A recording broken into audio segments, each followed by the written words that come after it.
Welcome back, all you bored as shit people. And I'm going to make a prediction now. There's probably more bored as shit people than ever before because it's down to 4 teams in the NRL. So, and unfortunately, we've got some code called the AFL that have their big dance on this weekend and have a superstar in Katy Perry out here at the moment, having a fight over what songs she can and can't sing. So that's the sort of shit we're into at the moment. But I promise you, we'll bring you a really good show. Got some good talking points. I reckon there'll be some heated discussion, which is always good. Always seems to get the viewers coming. So as always, as everyone approaches and gets online, have your say. More you have your chats in the comments, the better the show.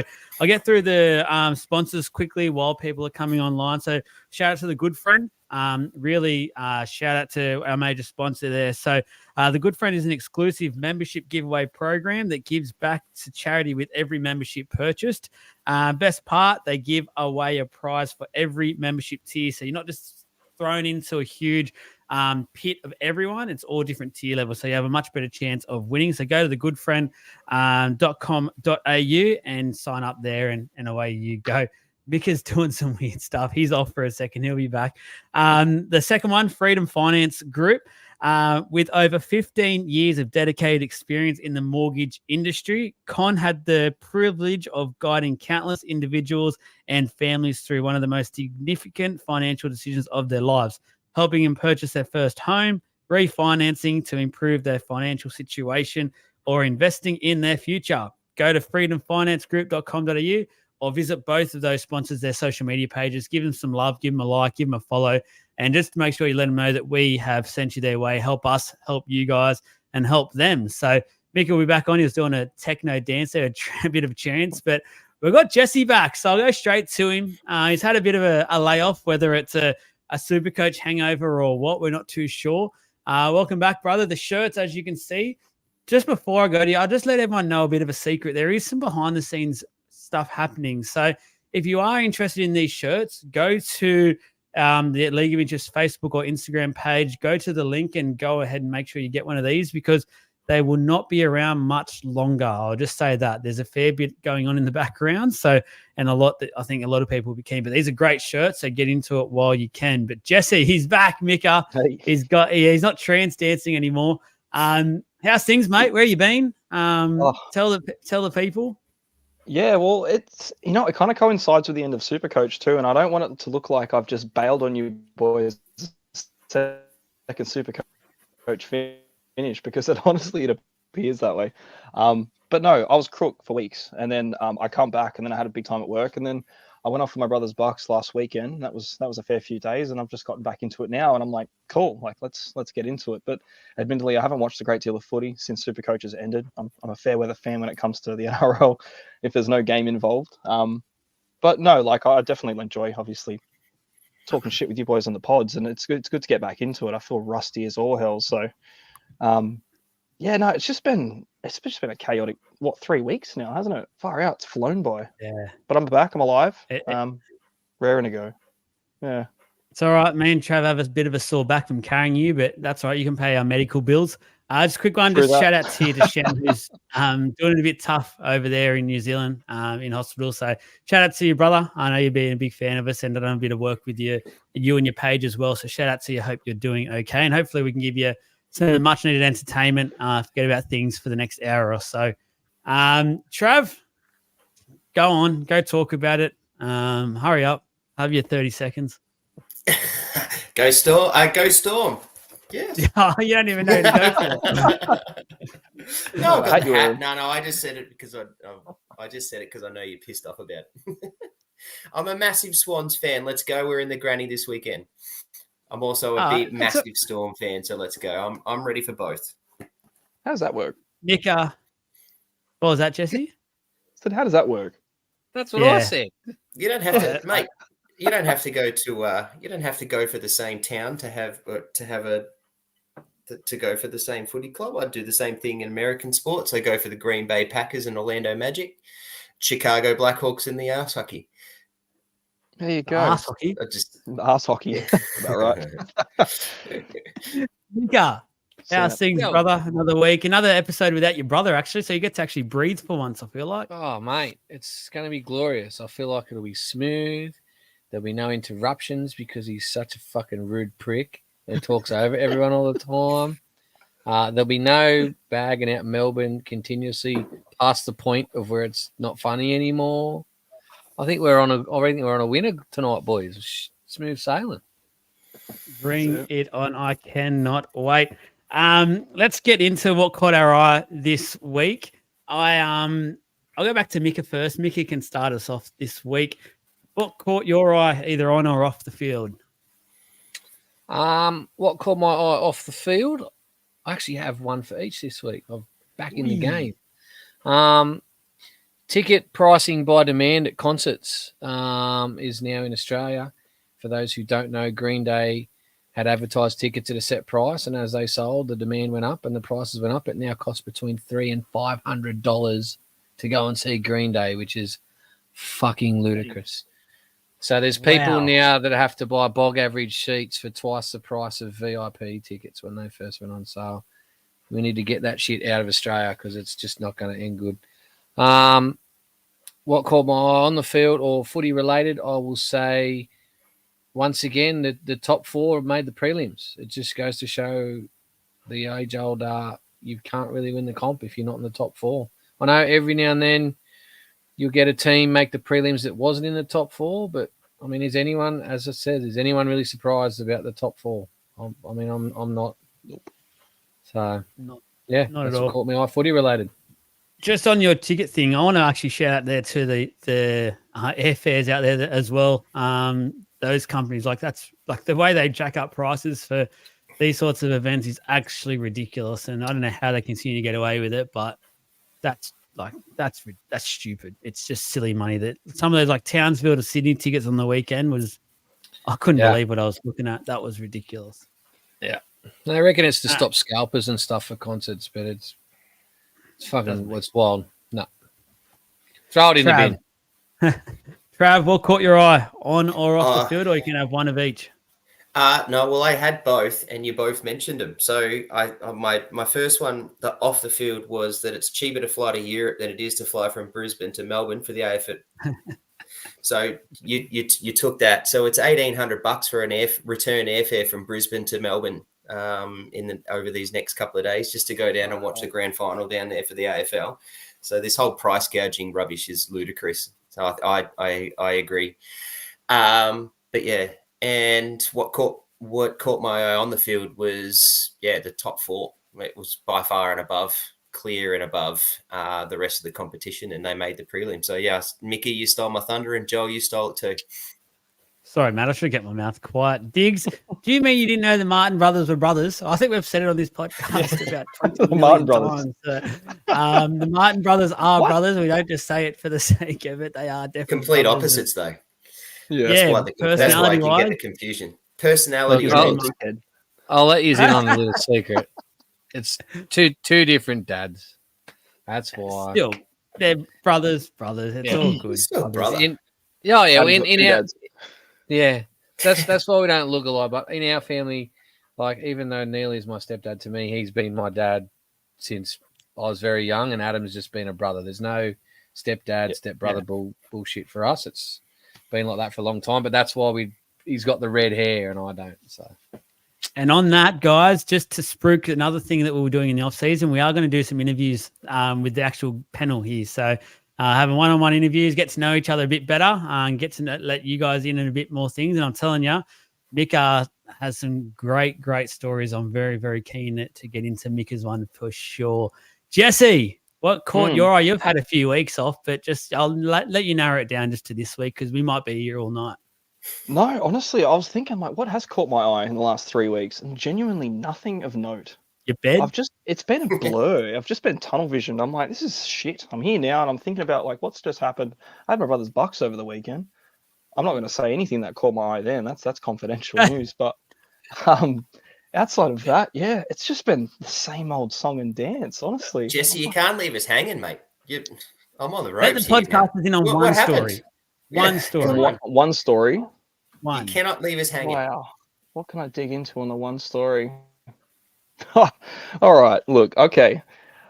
I'm sure I'm not the only one that can relate. My brother's younger than me. I was the oldest at this box. There was 10 of us there. And I'm not older by 10 plus years. To be fair, the youngest bloke that was there probably was 24. I'm 31. So like my brother's 26, 27. You can put into that. There's something about the younger generation that has absolutely no shame walking around with their dicks out. Unbelievable. I was even saying the same. I was like, I can't believe that. No, I'm just chilling, doing whatever. And then one bloke just boom, out of the pool, straight through the house. I'm like, is this not fucking weird? And they're like, oh, that's right. I feel like by the sounds of that the younger generation also aren't doing buck shows properly. Yeah. Oh, yeah, no, it was all right. It was all right. Bucks when we were there, Mick, it was a hell of a lot different. Yeah, no, there was definitely that. But I was just like, Jesus, man.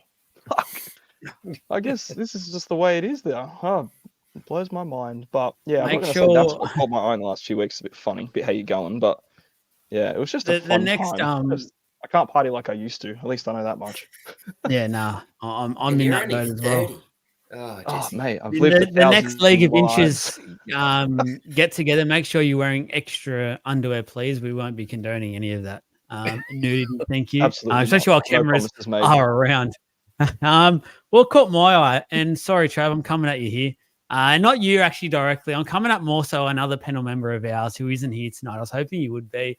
The Martin brother. I love how so many people have come out of the woodwork this week and apparently are AFL fanatics. I cannot believe the amount of NRL fans, passionate NRL fans, who are all of a sudden diehard Swannies fans and act like they've been going for him since day dot. Like Adam, brother, I did not hear you say boo about him until they won like 12 in a row this year, got your membership all of a sudden, and then you were parading around and they lost like 4 in a row after that. And they went on this like losing run. And now you're the biggest Swans fan of all time. And you're not the only one. There's a number out there who I've realized and noticed the last few weeks, their social media accounts and that, all of a sudden they're cheering, the red and the white. It's just, it gives me chills. They're the same ones that go nuts for the Super Bowl every year. Yeah. It's like there's nothing. It's radio silence for the entire season. It's like, oh, the Super Bowl's on. I have to drop my whole plans. It's like, mate, you can watch the game of your life. What are you talking about? You're watching it for the halftime show. Yeah. I tried to watch a part of that Swans game last week because the NRL finished and I was just sort of like, I was lit on the lounge having my chalky milk. And then, honestly, I don't know how people get into it so much. I could not believe the amount of knock-ons, the amount they can't even pick up a ball. And I still can't get my head around the fact you get rewarded for missing. I don't get that. Too many forward passes. Anyway, we'll move on. Well, I don't want to fire you up, Trav. Good luck to the Swannies, but I just don't get it. I don't get it. Now, I'm not in that boat, Joel, so I don't give a shit. No, I know you've been a proper fan, so you've got a pass mark there. But Adam, Mika, sorry, quickly, can you let us in on Adam's history? Is he a proper fan, or is he a bit? No, him and Dad have actually followed it for quite a while. So I remember many years ago they had tickets to a game and they couldn't get to it, so I took it with 4 of my mates. It's the first time I ever went to a game. We drove all the way to Sydney, drinking on the way down. We were there for the first quarter and went, this is boring as shit, let's go. And we went into King's Cross instead. I had the same thing. Everyone tells you it's better live. Yeah, I couldn't get into it. I mean, I respect it and all that sort of stuff, and I know the talent stuff, but for me, it's just not what I like in that sort of sport, I suppose. So I've just never been able to get into it like those two. But yeah, they actually, despite the way he looks, he actually has been a Swans fan with Dad for quite a while. So, alrighty, now the Kalen Ponga situation, we're going into it. Who knows what is going to happen here? I feel like there could be some fireworks, but I want to know how it sits with us all. And if anyone out there has been living under a rock, so he's basically said to the NRL yesterday that he isn't going to be eligible for selection in the upcoming test matches at the end of the year. Obviously, you're in the middle of trying to grow the international game, really get it back up to where it should be. And then apparently he didn't tell Mal. He told Mal today, who was reportedly not very happy and hardly said much to him at all on that phone call. I guess probably understandable why, because he was probably a bit pissed off hearing it from the media first. lots of people out there said he probably wouldn't have been picked anyway. I actually disagree. I think he would have been a certainty to be picked, and at least on the bench with this way the backs are going out, HIAs and things like that. I think Ponga would have been the perfect player on the bench because Ben Hunt, for mine, isn't deserving of a Australian jersey the way his season went. So I think it was a definite chance. But I want to know your boys' thoughts. Who do I go for here first? I'm gonna go Jesse. I'm gonna go the guy that's been out of the loop. What are your thoughts around this one? Ponga, should he be? Can players just say, I don't want to play in this one? I can't be bothered this year. Oh, look, I don't have a problem with it, to be honest. Like, I really don't. Because you got to think, like, if his mind's not there anyway, then, like, he doesn't deserve the spot. But at the same time, like, again, I see it all the time in things like sports that I watch, and like, especially the Premier League. Like, you'll just see all of a sudden, this guy's injured come international break. Miraculously, he's healed as soon as the break's finished. And it's like, obviously, they just don't want to go to it. There's not a lot around that side of things for him. There's no benefit there. And it's the pinnacle of the game too. Like, you think about any code, it's like international level is the peak of that. That's kind of what a lot of people aspire to, but a lot of people don't care. Genuinely don't. Like, if they get club level success and they win that, or even like, I guarantee there's a lot of players out there that will hold Origin to a higher regard than playing for any international game. And then for that side of things, it's like, that's not exactly a good look in the first place. Like, what's the divide between the international game and why players aren't interested in it to what they're playing for club level and Origin? So I don't think personally it makes a difference to selections. I think there's probably two definitely better fullbacks that would have been way ahead of him come the fullback selection, Edwards and Teddy anyway. Again, it might make selection a little bit tricky if he was in the plans for him. Now he's got to find somebody else. I don't think it's going to be too hard. He's got a massive pool to choose from. But I honestly, I'm not going to jump up in arms about him saying that he doesn't want to be there for it. I remember like Latrell a couple of years ago didn't want to play Origin because he wanted to focus on the Rabbits, and people commended him for it. But either way, I don't know. I feel like if it's a big deal, I'm definitely out of the loop. So yeah. The media like to make it a big deal. So guess what? We're going to make it a big deal tonight and make it interesting because we're towards the back end of the year. Trav, what do you make of this one? I'm not pissed off, but I am very disappointed in him. I'm pretty patriotic. I'm a big believer of representing your country is a privilege. And I also think that it's a massive honor, and that, so there's no higher honor exactly as to what Diggs has just said there than to represent your country. I also know and have read over, I'm also a stickler for the rules. And so follow the rules. It's pretty simple, right? So, and I know that, and I've read all over the place that there are rules that state that you need to play.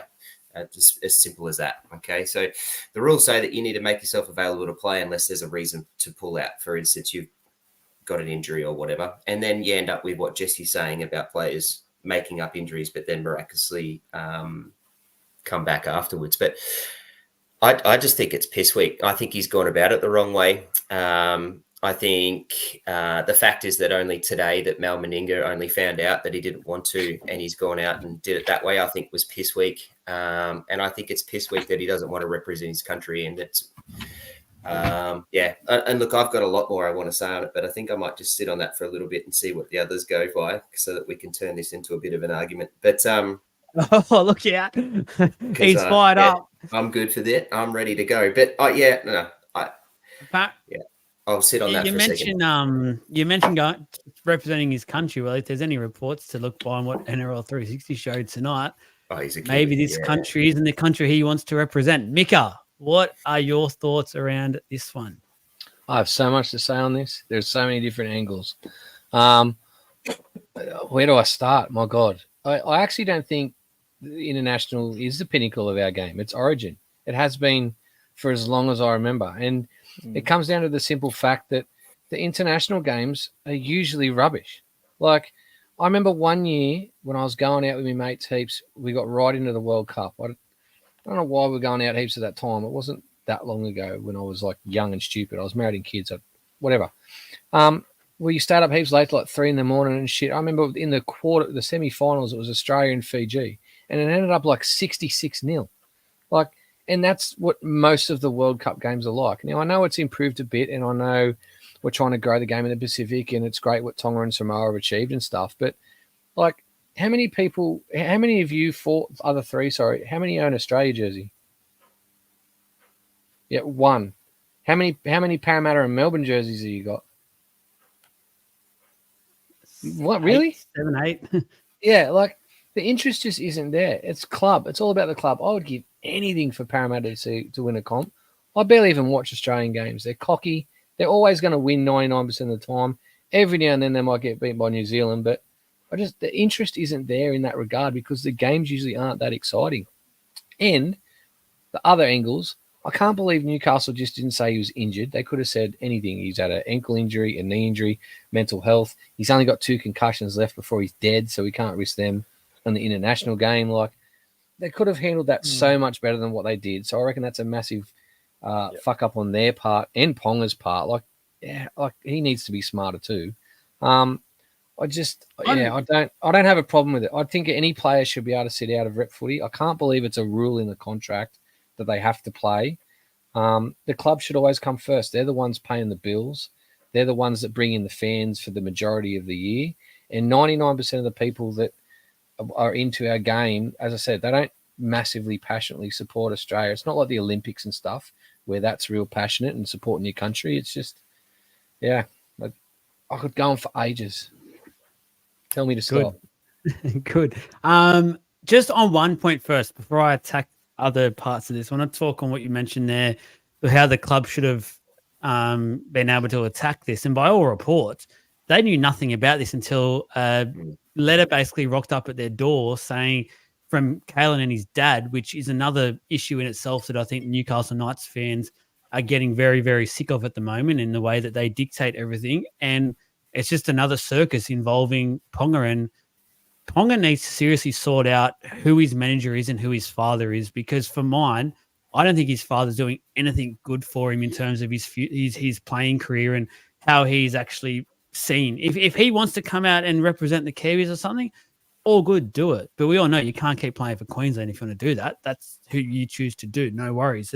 That's the underlying factor here that I feel like is at play, and I don't think it sits well with his father or his family, perhaps, that he represents Australia. I don't think that's sitting well with them, and I feel like the Ponga camp is dictating to the Knights more than the Knights are dictating to Ponga, and that's always a recipe for disaster. No matter who that player is, no matter what their star quality is, you don't want to let the player have more control over your club than the club has over the player. I think that's just dangerous territory. So, you reckon he's done that though himself? Like, well, the Knights have done that and put Ponga on such a stature pedestal where he kind of does have the pull where he can decide what he wants to do on that end. Like, the Knights would be wrecked without him. So he's got a lot of pull there. Like, if he's out, if they start pushing back and say, no, like, Ponga, rein it in. Like, this is what you're doing. He's like, well, then fucking I'm out. Good luck without me. You know what I mean? But and they'd have to know. They have to know that. Man, anyone would throw the book at him. What are you talking about? No one can afford him at the moment. Yeah. No one. He's not find going space. The Roosters will have him. He had the chance. Yeah, well, you got the open sombrero, so we get that. He had the chance to go to Wayne Bennett and the Dolphins, and like for many players, Wayne Bennett sought him out as a marquee player. Most players with half a brain would have gone, Jesus, this is one of the greatest coaches of all time. This could really do a lot for my career. And if you believe the way the meeting went down and how they left and sort of chose to stay in Newcastle because of the life he's got and the way he can pretty much do whatever he wants at that club. He can have his podcast, he can buy a house and go and celebrate in a bathroom and then not even have to answer a single question about it. Like, why would he want to leave that? So it's easy. Yeah. It's that you're 100% right, and I think the Knights are slowly backing themselves into a corner here that they will not be able to get themselves out of. In terms of the international game as a whole, I'm a big advocate about the international game. I think it's vital to have a strong international game to make sure the game as a whole is strong, because we're very focused on the NRL side of things, and it's great that it's going so well. But we also need the other sides of the games to actually pick up. We'll see how many of those he goes through in the show. But we need to make sure the other rest of the game. I'm talking Super League. I'm talking international game. Obviously, Origin is its own beast, and it's going so well. But we need to get to a stage where the Origin series is a dead set trial for that Australian jersey. Like that's for mine what it should be. And at the moment, it honestly feels like to me representing places like Tonga and Samoa mean a hell of a lot more than it does to represent Australia. And that's a huge worry and concern. And it's great for those nations and it's great for the international game to grow there. But the problem there is Australia and New Zealand and that aren't growing either. They're just catching up to those two nations. And those two nations who are supposed to be the powerhouses, yes, they won. New Zealand smashed the Aussies last year, but the other two are catching up to them because the player depth is becoming basically null and void. There's not much at the moment, like in terms of quality. When you actually sit back and look at these teams and you try and name an Australian team for the end of the year, with the amount of players that can play elsewhere, there's not much around. Yeah, and I think like. Don't get me scared the shit out of me. I think the biggest issue is getting the quality of international games up. And as I said, you got Tonga and Samoa playing, the quality is going to be there. But like as soon as they go up against, and most of the time, I know there's been times it hasn't gone that way, but you put them up against Australia, New Zealand, or Great Britain at times when they've got better halves and regular competitions. The quality of the game just isn't there. And like I love the passion that the Tongans and Samoans have, and like I watch the games that they put on TV and the crowds all singing, and I'm like, I love that. I love watching that, and it brings me to tears sometimes. I remember when Tonga beat, was it Australia in the quarter? New Zealand over there, New Zealand? wasn't it? Yeah, it was so good to see and how excited they were. But as for the footy and that, and I think that's the issue. I don't think we'll ever get the quality that's going to be a regularly competitive thing between all these teams, which is where it falls down. Boys, got anything else to add?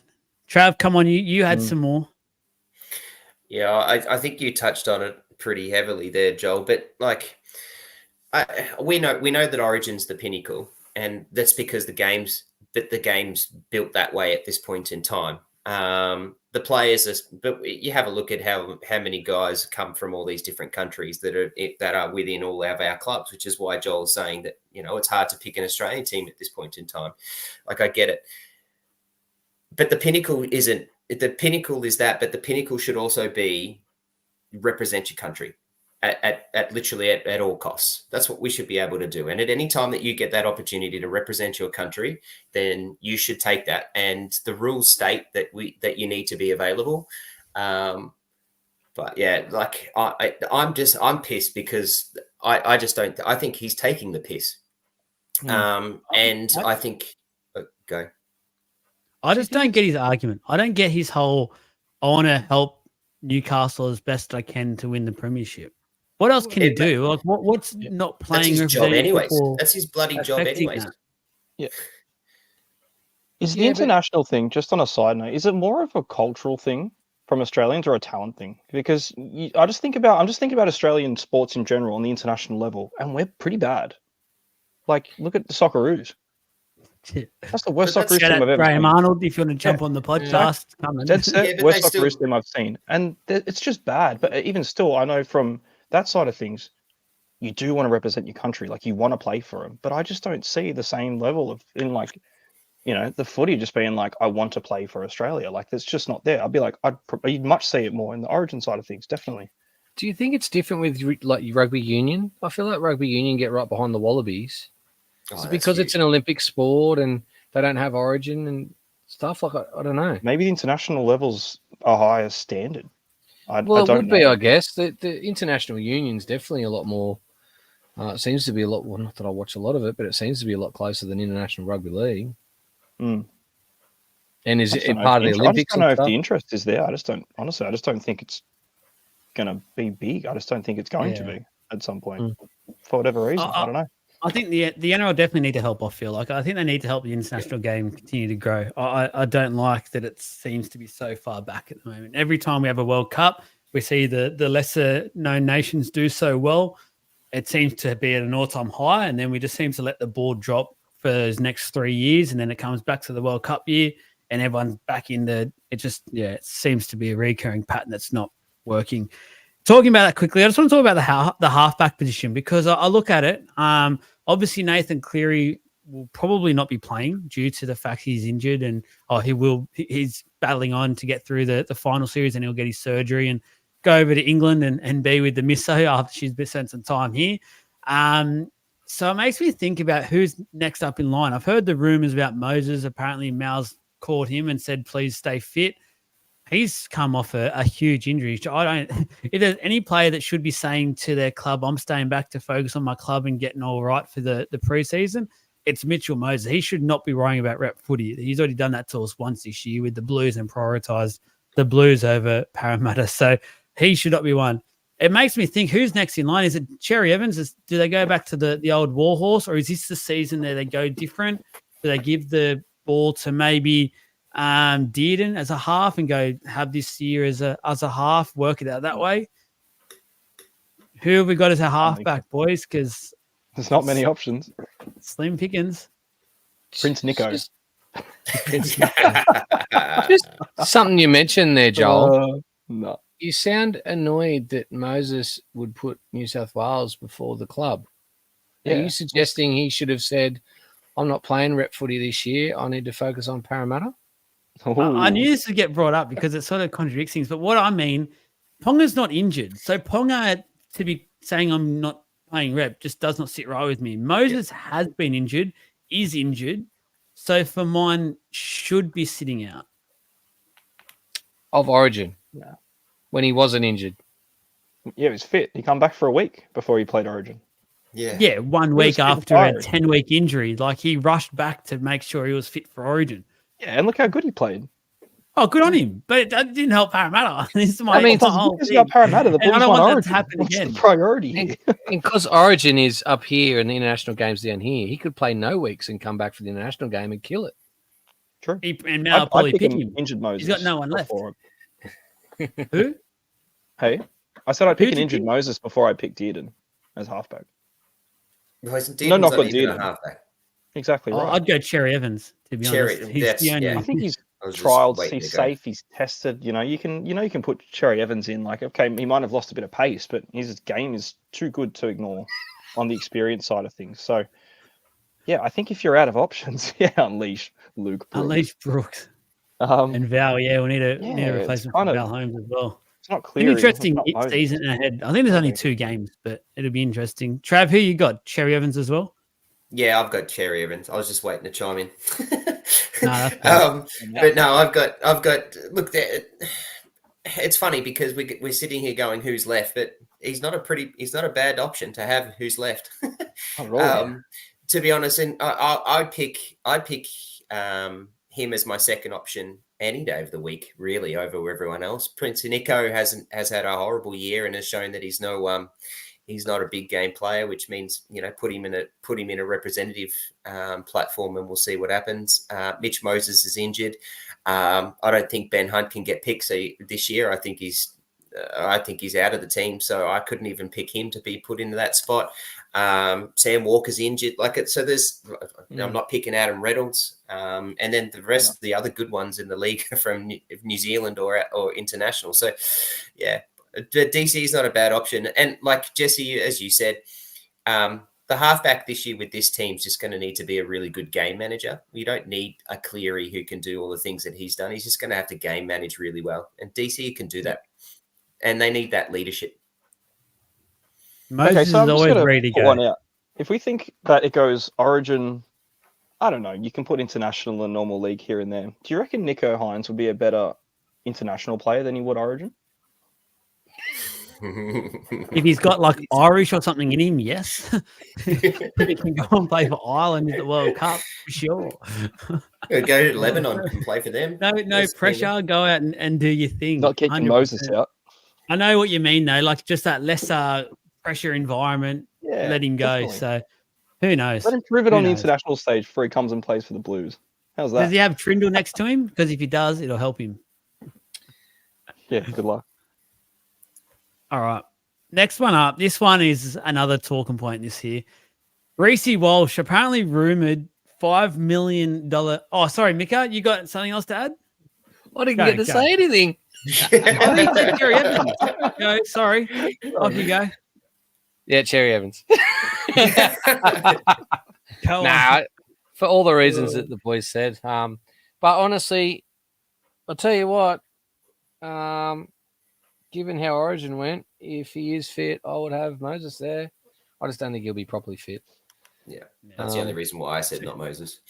Yeah, I mean, he can say he's fit, but to be properly match fit and tested with when you've, and I know apparently he didn't tear it completely. It was like he didn't detach it. It was just a tear, but that's not an injury you want to risk redoing. So, I like bicep? you said, Cherry Evans. Yeah, it was his bicep, Yeah. but he didn't, because you can tear it off at the bottom or the top, but he didn't completely detach. It was just a tear in his lower bicep, I believe. So that's why he had a pretty good recovery and stuff. But there was also, I just received a message. Oh, here you go. Jackson Hastings is available. No, it says Kalen Ponga has already started going extras to our gym this week. Oh, so, here we go. Yeah, he wants to get buff for his new misses. Working hard for the Knights. And also, just quick, I know we sort of visited it before, but one thing we didn't touch on was the 8-week stand down that the Players Association have enforced. So, I mean, if it's something they've got to take into consideration too, if they go do the international stuff and make it all the way to the finals, they then have to have an 8-week stand down before they can start training with their club in pre-season. That's something that needs to be weighed into that conversation as well. How so, though? They'll just have their 8-week break no matter what. They'll just play an extra 2 games. Yeah, but then they're coming in the preseason later than they could have, and I mean preseason's important these days. They're still going to be fit. Like they're playing, they're training. If anything, that's a better preseason. Really, it's just you're not with your team, and they're going to have a layoff over the Christmas break anyway. So the 8-week layoff is going to be. They're going to do it anyway. My example of that would be Junior Paulo after the 2022 year, where he played 34 games in that year, had his extended off-season separate to the rest of the team, and has never been the same player since. Like, I know there's a lot of different reasons to that, but that year after that 2022 year, you could tell he was burnt out. And so you kind of offset you from the rest of the team. You're not starting when they are. Like, it's a big team sport. I think everyone should be able to start pre-season relatively close to each other. So, I mean, it's something to take into consideration. I mean, what you're saying is true when it's around the Knights, because the Knights are a one-man team. So they don't start their pre-season until Kalen Ponga actually returns. So I can understand that, I guess, from that point of view. Reece Walsh, $5 million over 4 years is the rumoured contract extension, which now they're saying hasn't been agreed upon. It's been verbally agreed upon. There is no signature. Who knows what's going on? Apparently, this has been in the works now for about 4 months, and it just continues to sit on the table. Reece Walsh, that's $1.25 million. Will be the second highest paid player in the competition, the highest Bronco ever. Look at their remarkable playing talent that they've had over the years, and Reece Walsh should be known as the highest paid player out of all of those players. For me, I don't think he's at this $1.25 million yet. He's a great player. He can do some things on the field that not many players can do. I don't think he's been consistent enough yet with his playing career to suggest being on this sort of a pay packet. I think I said to Trav when we did our review, I still have people like Teddy Edwards and the like ahead of Walsh, purely as the fact that they're more consistent, and they're not on anywhere near the kind of money that Reece Walsh will be reportedly on. Trav, what do you think about this one? $5 million, 4 years. Yeah, look, superstar profile in a big high profile club. He's worth the money just in revenue, bums on seats, jersey sales, all that sort of stuff. So that you got to pay for him. Like you walk around and everyone knows Reece Walsh, right? Like even all the young girls are in love with him. He's a good looking rooster. I wouldn't say rooster. He's a good looking Bronco. But like his profile and who he has built the game enormously just by in spectatorship and more people. However, is he worth that money based on his performance? Hell no. And especially not after this year. Last year, maybe a different story, but after what he's done in this year, he's just as you said, he's way too inconsistent. However, when he's on fire, he's bloody elite.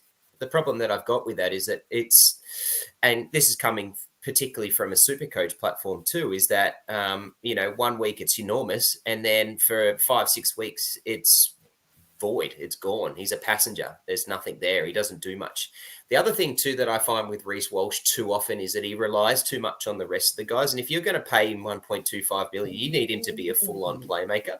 And I don't find Reece Walsh to be when Reece Walsh is having his huge games, Reece Walsh is a freaking star. I agree. Few and far between, unfortunately.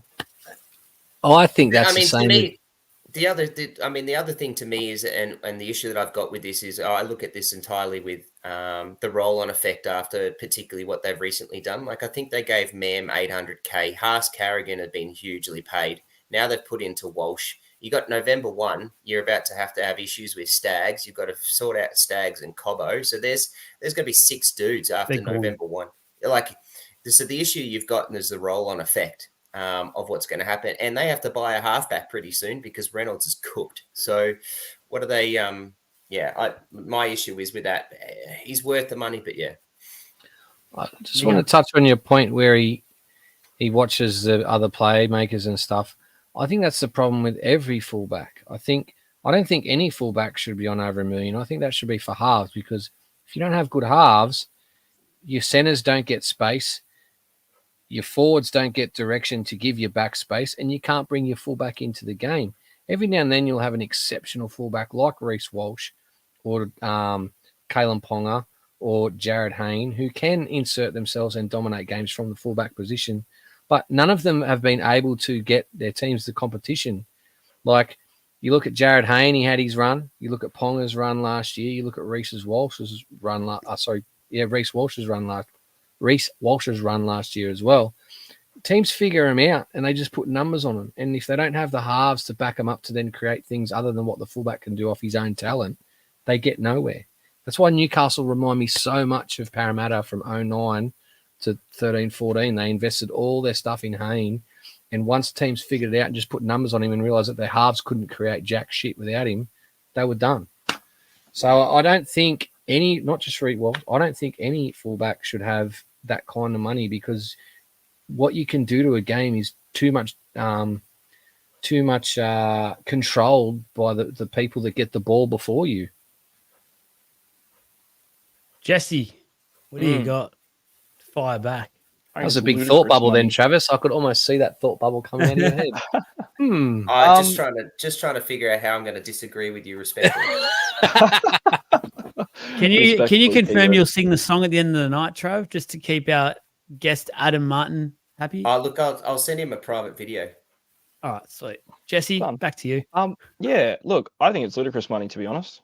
I think it's stupid. I think the Broncos are dumb for making that sort of decision on a business point of view. And I hope they do it, because it means they don't have the money for Sam Walker. So they're going to shoot himself in the foot massively. It's a long contract, it's a lot of money. And they're going to go, shit, we're going to lose everyone. And they're going to find themselves in a massive hole with Reece Walsh, the most expensive player, and they just can't afford anyone else. And it's like, you know what? Do it. I hope you do, because I can't stand the club. But either way, if they're the ones paying him, like, of course he's going to take the money. But I don't know, man. I think it's just too much. It's just way too much. Like, he's nowhere near it. Like, there's quality fullbacks. And I just do not hold Walsh to that regard at all. I really don't. I think he's in the top 6, and he's at the bottom of that pack. I'll put a bit of a rumor out there. This is a self-made rumor. I reckon this is big money because he'll transition into the halves once Reynolds leaves. Man will go to halfback, and Reece Walsh should go to 5'8". What's the point? I don't think Reece Walsh should be a 5-year fullback there. He's a superstar fullback. I don't know. I don't see him in the halves either. I just think he's just going to be that patchy in and out fullback for the next 5 years, and he might have a good year in the middle. It's like, look at Ponga. When you pay the man, he can get a team into the finals. Walsh can't get the Broncos into the finals. Well, he hasn't showed that yet. Or into the 8. He just did. Well, last year Reynolds. wasn't Walsh. It was Reynolds. Yeah. It was Reynolds. Hands down, it was Reynolds. I don't know about that. Walsh I think it wasn't was terrible, both. but I think if you put anyone else there, if you put Tristan Saylor at fullback for the whole season and put Reynolds there, I still reckon they make comfortably in top 4. Difference is Thanks, Reynolds Adam. wasn't there. Walsh is the man. Walsh can't hack it because he's in and out too often. And you're going to pay the guy 1.25. It's just ridiculous. But I hope they do it. And I hope he takes that money to the bank. Trav's pointed it out rightly. He's the Justin Bieber of the NRL, and Broncos will make that money back and more. That's understandable, but it's more so you've got to think about as a football club, and I guess us para fans keep saying it to our management, is that you've got to think and remember that you've got a team on the field that needs to be successful. The Broncos can't keep being this team that now they haven't made the finals 3 times out of the last 4 attempts. They can't keep doing that, especially now while the Dolphins are around and seem to be getting gradually stronger and stronger every year. So they've just got to be careful with how they do this. You've already mentioned the 2 stars that are coming off contract too. I think they'll be gone if this seems to go down the way it is. I don't think they'll be able to keep either of them, to be honest. So I anticipate. Yeah, I don't know if they will, because it's not like you can guarantee these guys, if you stay around, you're guaranteed to win a premiership, because they seem further away than they've ever been for a number of years. So it's hard, but it is what it is. Quickly, who had the better year out of the Cowboys or the Manly Seagulls? Both eliminated on the weekend, both by, I guess, decent scores. I know the Cowboys came back, but the Sharks demolished them early. Who have we got here? Jesse, I know you didn't watch much football the last few weeks, but who do you think has had the better year overall? Cowboys. That's it. I just do. I just think the Cows did better. Like, they come 5th. Like, they're better on the ladder. Obviously, there wasn't much in it. There was a loss and a draw. I think they had a higher points scored. I think the differential was worse because they concede like nothing else. But I think, I don't know, like, I look at the Cows and, like, collectively as a side, all they need to do is get themselves better defensively. And they're a competitive team. They're really solid. All they need to do. Just that one little thing. Just be good defensively. It's not hard. The Bulldogs did it. But I don't know. I feel like the expectation is too high for Manly all the time. And it shoots them a little bit in the foot, because you just have to think, with that side, they have to be doing better than they are. Yeah. Like, you would expect a tie with Turbo, Cherry Evans, Garrick, you know what I mean? Like, they've got star power in that side. Luke Brooks. To be achieving a lot and to be competitive, like, to really be pushing for it in that top pack. And they just never seem to be. They always seem to just, as soon as Turbo's out, they're done. They're done and dusted until he's back, and they might get a couple here and there. But I don't know, with the Cowboys, I feel like they just sort of, the wheels just keep turning for them. They'll lose games here and there, but they're relatively close, and they're always relatively entertaining too. So on that, I will say the Cowboys. We haven't yet, Adam. We haven't spoken about the shit cow. We'll do that straight after we talk about these 2 teams. So don't let him interrupt from the comments as well. Fucking just ignore him. Just ignore him. I was actually just going to put him on his waiver. It's all good. You're all right. We'll leave him for now. Mika, what about you? Because I'll let Trav just stew up a little bit, because as soon as the Cowboys are mentioned, I've noticed the last couple of weeks, Trav just bubbles along. Who was the better team, Manly or the Cowboys? I'm going to go with Manly. They had some very, very dominant wins at Brookvale. I think that they definitely had a harder draw than the Cowboys as well, given the teams that they would have played twice and stuff. I thought coming into the finals, Manly were more of a threat than the Cowboys were.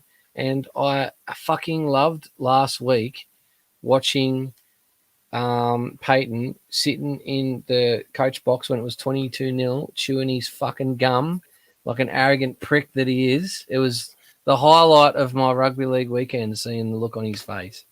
So, I think Manly. I think they had a more consistent season.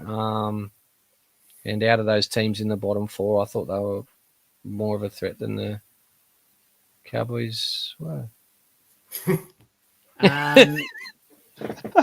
Travs, who are you putting your vote on? I just love listening. I've still got this very convinced Mika finishing off his piece there. I think. I just think by far and above, Manly were better than the Cowboys. I think the Cowboys are just very lucky that they got to where they got to. Yeah, I have been. I've been at. Yeah, I have been quite negative against the Cowboys because I have I have a bigger standard for what they've got and what they've been producing. You say all they've got to do is produce better defense. They've been trying. Everyone's been saying that since the start of the year, and they haven't been able to do it. Their defense is freaking atrocious. They can't just all they've got to do. Yeah, fuck it, just outscore them. That's fine. And teams have. That's why they finished fifth. Like it's just I just more teams outscored the Seagulls, mate. To be fair, Parramatta beat the Cowboys without Moses, didn't we? Like that's how shit the Cowboys are going. Oh, you'll get them falling out just again. Lucky, mate. They finished. 100%. They got fifth. They played it. They just beat a 11 out of 13 dropped players Storm, which helped them get an extra win. I just think on an individual standpoint, I just think their players are fucking pretty good, to be honest. And you got to think about like their travel is the hardest, I reckon, out of any club that has to worry about it. They can't do anything about that. Can't do shit about that. But that works both ways though, because it's harder for teams to go up there. They're very hard to beat up there, even when they're playing shit. Yep. Yeah. I'd actually argue that New Zealand is a harder travel. Nah. Well, the time zone difference is effective. You got to. That's a big key. Yeah, that's fair. Disagree on this one. Can we all agree the Cowgirls should have been out before the Dogs were? I disagree because the Dogs fans are trying to do my head in. I'm not going on about that again. I'm not getting in trouble. So, I agree with you, Jesse. That they've got. Sorry, Joel. They've got a better list. Like you look at their list, and they've got more stars. They just haven't been able to do anything with it, and they got to fifth. Like I just think it's poor. And then if I look at Manly, I think Manly have been able to blood some really good players. Hopoate's come out this year and has locked in a spot. I reckon he's a freak. I think Paseka has really locked in a really good spot this year, and he's becoming a star. Olakau'atu, I think, although he finished the year off pretty well, but I think he's locked himself into being a gun. I just think Manly have done it better. And although they didn't get, they got seventh and the Cowboys got fifth, I think that's deceptive. I think the Cowboys have just been very lucky across the year. They got a big draw at the end of the year with all those games at home. They had those buys in the middle of the year. Like I just think it's deceptive where they've got to. And I think Manly's season was just hands down the better season than the Cowboys. I don't think it'll take much for the Cows though. Like they've got pretty average halves. Yeah, a new coach. A new coach, obviously. I'm pretty vocal about that Peyton thing in general, but like they've got an elite fullback. They've got some pretty good backs maybe this year. Maybe it might be a bit thinner next year. Reece Robson's a great hooker. They've got Tommy Dearden, who's fantastic. What's that? Jesse and Trav, your teams are playing each other this week. Hate each other more. Piss off. We're getting to it. We're getting to the preview of these games shortly. I'll go. I'll stop this here. I'm going to side with Jesse on this one. I'm going to go 2-2. I'm going to say the Cowboys purely for the fact that they won. I think it was 4 or 5 Sydney games this year, and they've really struggled in previous years winning whenever they travel to Sydney. So I know they didn't get the big one they're supposed to get on the weekend. They did fight back a little bit in the second half, but I think overall they probably just improved this year with that sort of away record. So I'll give it to them purely off that. I think home venues, but they both played very well at home. Both had really good wins at home, so that sort of negates each other. I just think they were a bit better on the road than what Manly were. Well done, they beat. So what? Here, let's go. Well, no, I'm not going to let that happen. Well done. Let's go. They won 5 games in Sydney, right? So I've just started to look through it. Oh, great job. They beat the Rabbitohs. Well done. Good win. Well done. Hey, they beat the Dragons. Good win. Well done. Yeah, let's go. Hey, the Dragons are playing well then. Oh, yeah. They got flogged at home by the Warriors. I just want to point that out there. Well done. Didn't Dragons beat Melbourne? Canberra and beaten Canberra. Yeah. Oh, great job. Yeah. Well what done. do you mean? Come on. Dragons beat Melbourne. Don't give them credit for that. Come on now. They lost to Manly at home. Yeah, did Manly beat them twice this year? Manly beat them at home.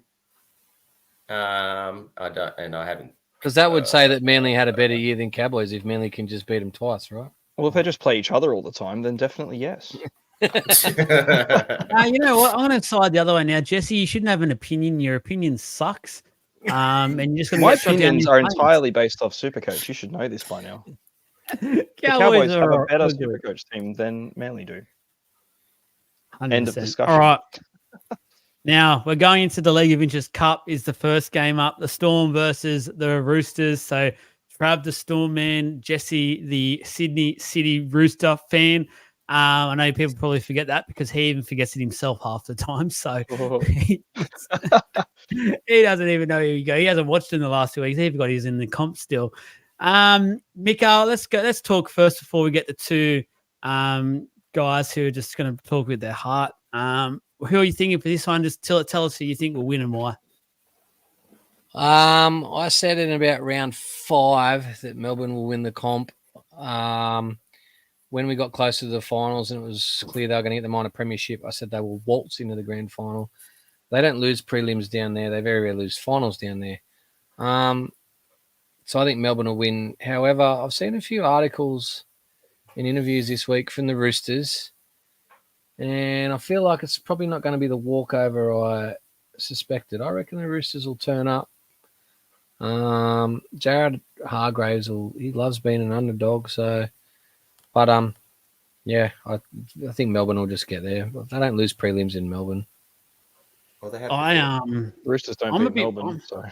I'm a bit with you here. We all know the Roosters' record and how horrible it is, but that brings them closer to actually breaking the drought, I guess, in a way. Yeah. But there's something about this weekend. The Roosters with so many players that are leaving. Obviously, Jared versus Nelson is going to be a great battle, and Jared just seems to be that big game player who, he'll probably do something dumb, but he'll also inspire that team as well. They lift with when he's around, and I'm not predicting the Roosters will win. I do agree the Storm will get this, but tell you what, it would not shock me one bit if this is one of those golden point thrillers or something along those lines, and it's a lot closer than a lot of people are thinking.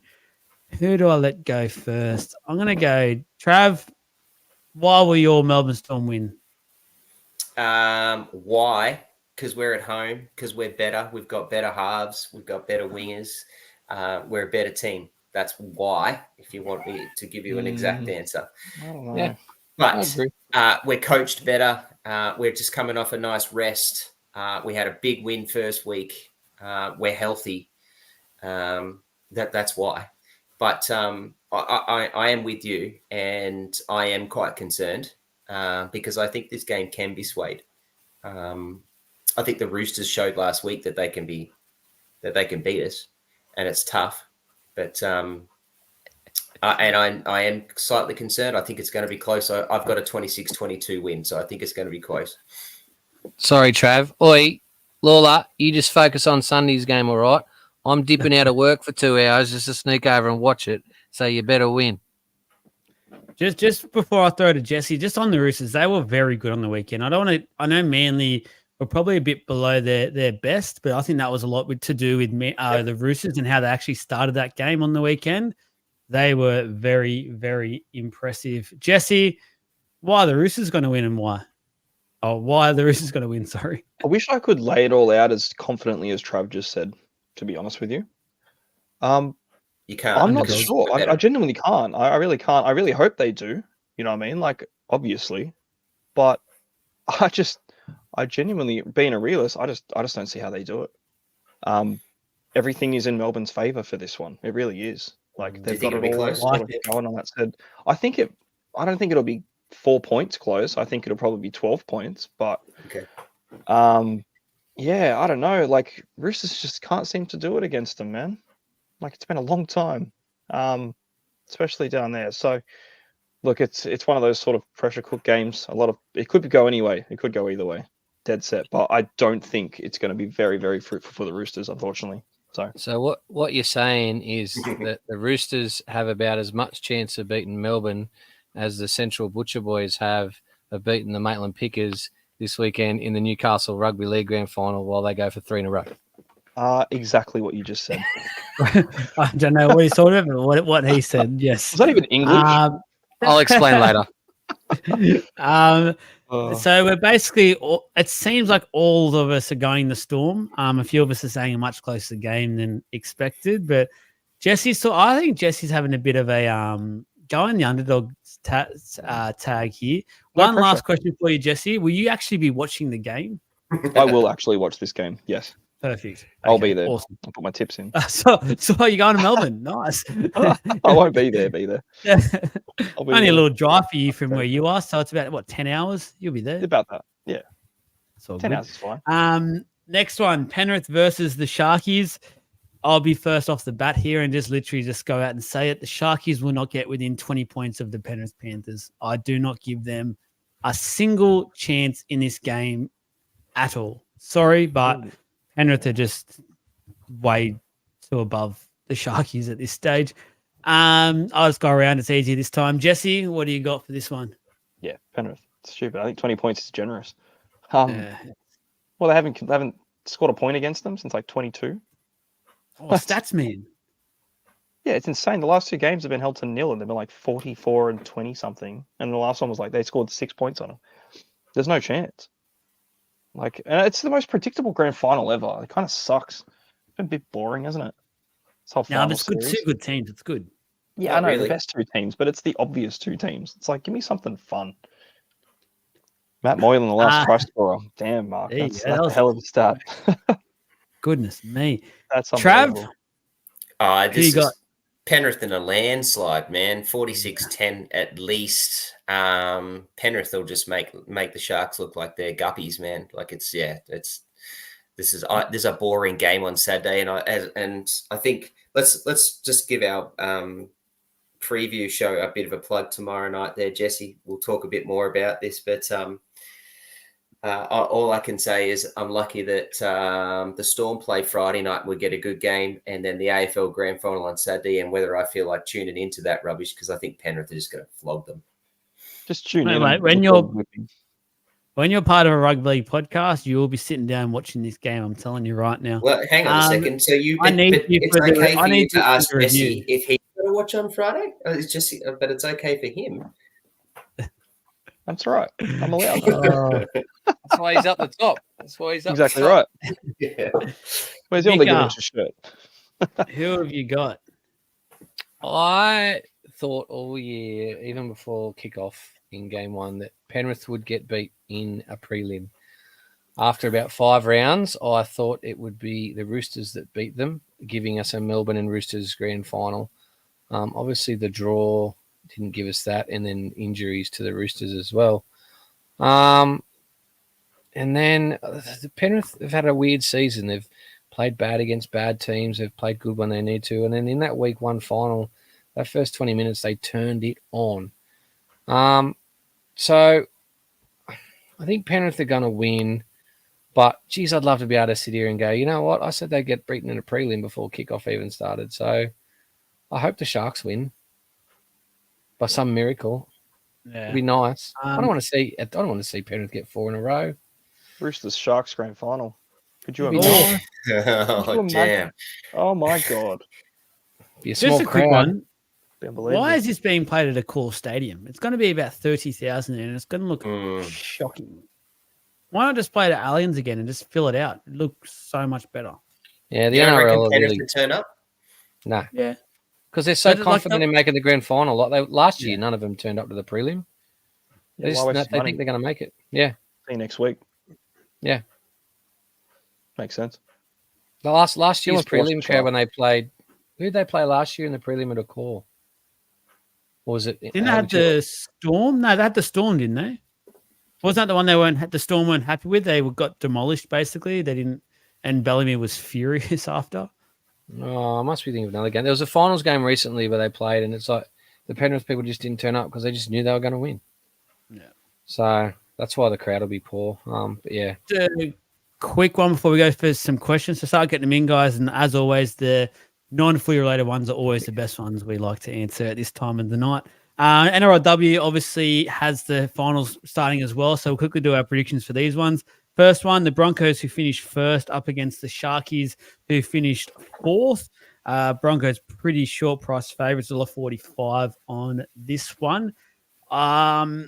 Stacey Wacker is a huge blow for the Broncos, who played for the Kiwis Sevens, is an absolute gun. She's out for some time. I'm actually going to go on upset here. The Sharkies started very well. They have fallen away a little bit, but I actually anticipate them coming back into form, and I can see an upset here. This is being played up at Totally Workwear Stadium, Brisbane. No idea where that is, by the way, but anyway, I think it holds about 3,000 as well. It's not good. Oof. But anyway, Mika, who have you got in this one? Brisbane. I think the Sharks are lucky to make the 4. They're winning the comp for most of it. Yeah, some of the games. I actually watched a lot of the Women's League this year. I don't know if it's just the time of day it was on. I actually got to watch more of it than the NRL at times. I think the final ladder really represented well of where the teams are placed. I do think the teams that are in the top 4 in the finals deserved it. However, the Sharks, Parramatta, that could have gone either way. That basically rested on the result of when they played each other, and the Sharks beat them by 2 points. And that game could have gone either way as well. So that's why I think they're lucky to be there. I think they've kind of fallen off at the end of the year, and I think Brisbane will do it. Don't answer that question yet, Trav. I'll bring that up shortly. What about you? What do you think, Trav? Broncos or the Sharkies? I'll go. The Broncos. They finished on top of the ladder for a reason. Yeah. Jesse? Yeah. I didn't watch a lot of it, but when I see highlights and I see the odds, I go, lock those ones in. no NRLW Supercoach yet, so Jesse isn't interested. I will play it. I can guarantee you I will play the shit out of it. Holy. Oh, wow. I'm not ready for those podcasts. Not just wait off Supercoach. Don't bring that out yet. Roosters versus the Knights. Roosters second, Knights finish third. Obviously, one of our own. Liv makes it through. So shout out to Liv once again on that last year's grand final episode. This is going to be a tight one. The market has the Roosters at $1.60, Knights at $2.35, but I'm going another upset. I'm going the Knights to get one over the Roosters in this one. Mika, what do you got?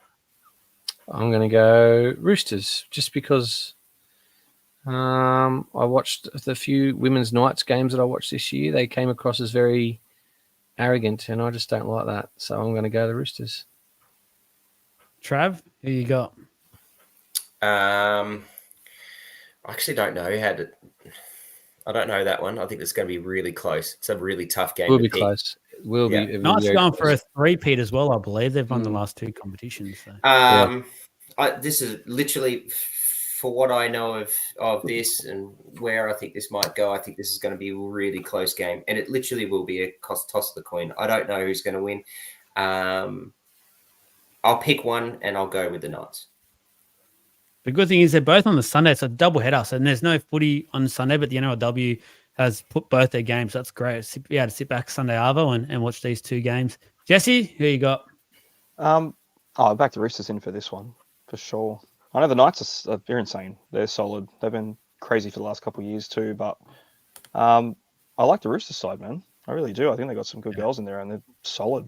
Really good. So I'm sure you like the Roosters girls. I definitely do. Adam, that's the nicest thing you've ever said about a Newcastle Knights team. So I just wanted to make sure everyone can see that. All right, question time. There is a few.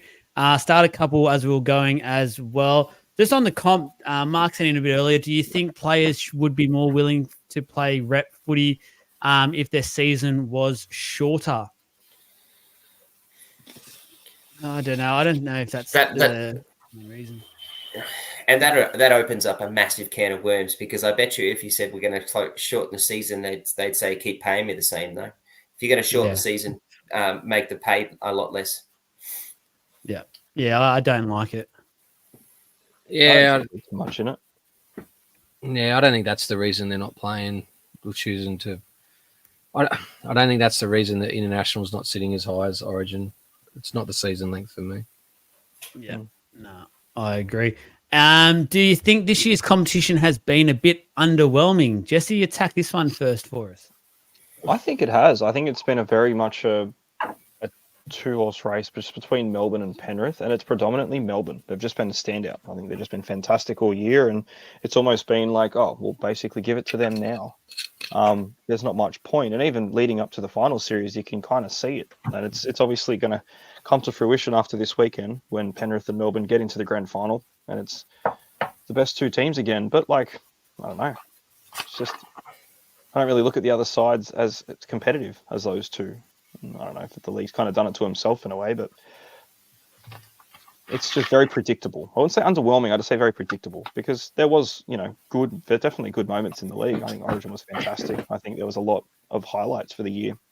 But I think, again, when it gets to this point of the year, you kind of know exactly how it's going to play out. So I think a lot of the key injuries just had a bit of a part to play here as well. I think this has been now, I don't know, I'll probably try and do something in the off-season. I've got a bit of time to sit down and look over things. But I feel like this year's been the biggest in terms of key players, significant injuries, length of time, etc. I think this has probably been the worst year we've had for it. It's been a lot of those sort of star players that have had to sit out for a number of weeks, and it just sort of just does destroy the product in a way. Not seeing those stars each week, it does hurt seeing those. It's great to see these younger players, but it doesn't necessarily mean the greatest product, unfortunately.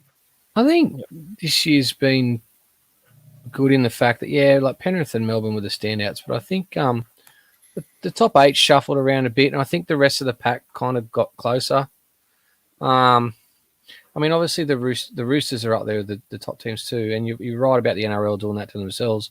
When you look at the last, I saw a stat, or not a stat, a pitch the other day, it's like the last 8 or 9 grand finals have literally just been won by Melbourne, Roosters, or Penrith. So, And the Sharks.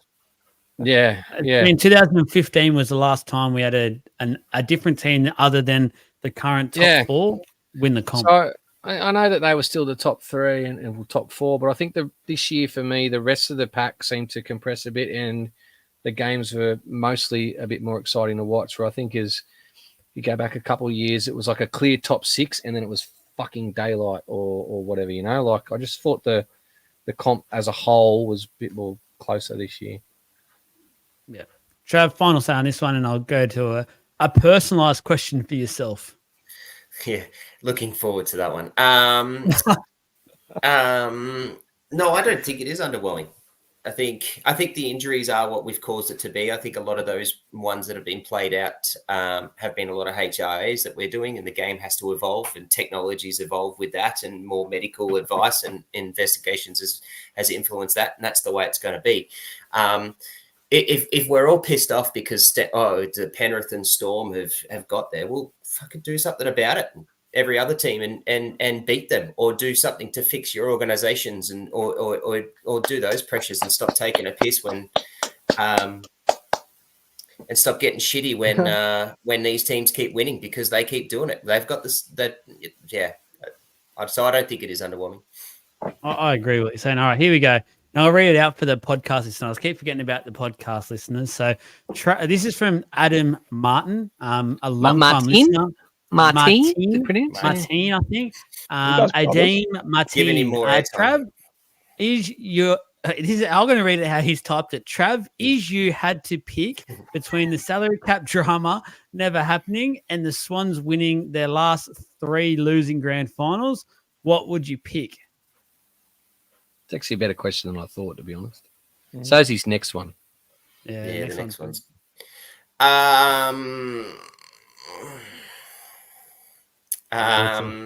I'll take the salary cap never happening, because that's something that's something that has been taken away, that was won, and whether the circumstances of those things had happened and the reasons why they won because of those circumstances, it is what it is. But yeah, I would take that. I answered the question. He's a dick. No, well, you did answer it. Well done. You answered it, and Adam just ignore Adeem Martin's response. That is a pretty good response. That's a perfect pretty clever. That's pretty clever. He's done well. But one thing I'll say, and I'll back you up here, it has affected you guys, you the fans, who, when we think and peel it back, obviously you guys had nothing to do with whatever it was that happened. So that's probably a big thing, I guess, from a fan's point of view. I guess, like us Para fans, we have to live with being cheats and winning a wooden spoon. Like, whoa, yeah, I think that's awesome. But I think as a fan, I didn't pick this. Like, they didn't freaking come to me and say, "Hey guys, we're going to do this. Hey, what do you vote? Yes or no? Or how much do you want us to put into cap?" No, but I think on the flip side to that, you've then got the fans out there that, like, it was the biggest salary cap cheating drama, whatever you want to call it, in the history of Australian sport. Still is. There are fans out there who go, no, we won fair square. They're our comps. We won them. Like, so you got to take, like, I know that it wasn't the fans' fault, but the fans also need to go, well, yeah, we cheated. We've got other years we can celebrate, not those years. Yeah.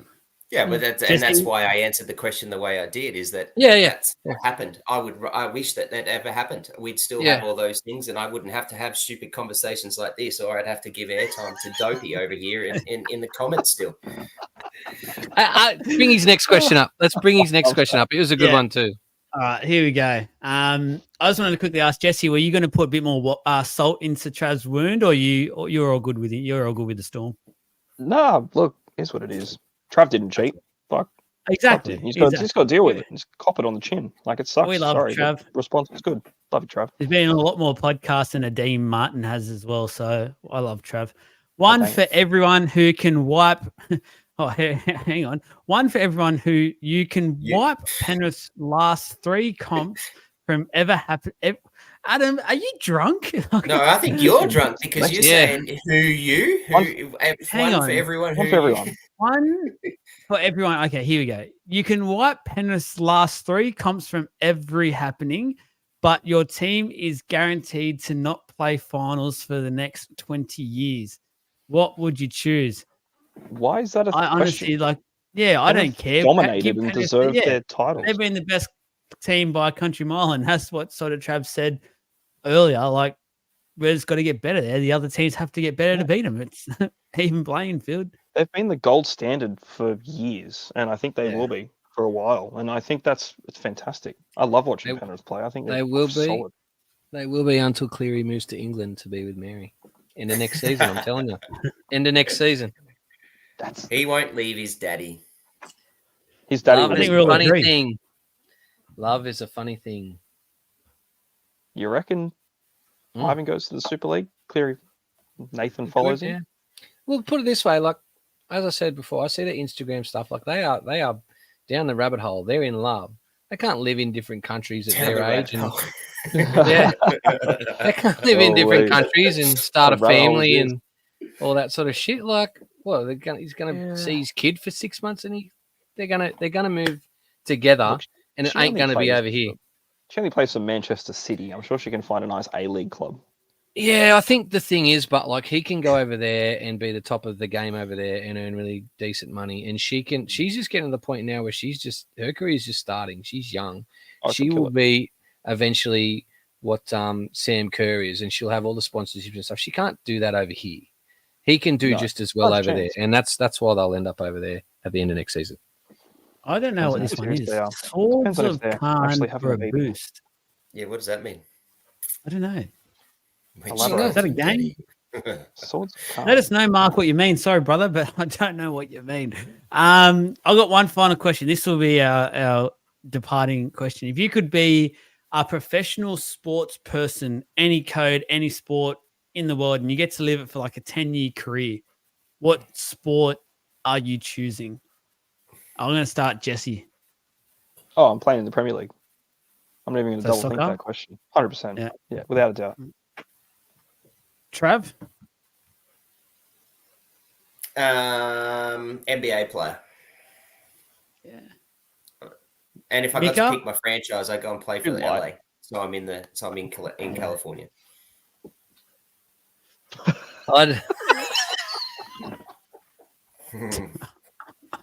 Honestly, this bloke. You'd have a nice fucking boat. Yeah, free delivery. Saved on delivery fees. I'd be rugby league if I was good enough. Put me in at hooker for Parramatta, I'd be happy. Be a little mouth like Reed Marnie. I reckon you could play punching era right for that club. Yeah, you got to compete with. I'll back it up. I'll back it up. Give him some Brendan hands. You dog. Come at me. I originally, imagine that. Imagine him running at you. I was originally going to say golf because you get to travel around the world, breaking it in.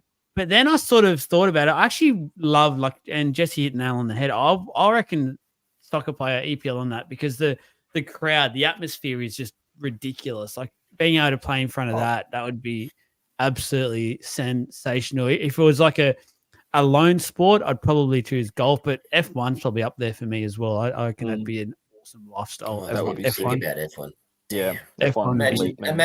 Imagine your weekend in Monaco. Imagine the size of your neck. You'd have this neck out here. So good. I wouldn't mind playing ice hockey too. Professional playing in the NHL. That'd be cool. Be sick. Be busted. Poor Denny. Let's go as we depart tonight. Again, make sure you give us some love on the social media platforms. Give us a rating on the podcast, YouTube, and that. Just let's get out there. Hashtag Ricardo, Dan Ricardo, probably end of his career. He hasn't really done much for a while now, but it's still quite sad, I guess. So shout out to you, the Honey Badger. You can go and just, I don't know, do whatever you want. Trav, do you want to depart singing this song or what? Nah, bad luck. We haven't won the game yet. I'll get on the live show next week and wing it and sing it. Good. He's got to learn it first. You only just bought that Thank jersey. you. the piece of paper in front of us. All right, boys. Thank you very much for being part of it once again. Trav has already teased everyone. We'll be doing a bit of a finals preview for the 2 games tomorrow. So can't wait to get that one out there for everyone. But thanks for listening. Hope you've all enjoyed it and have a great night. See you, everyone.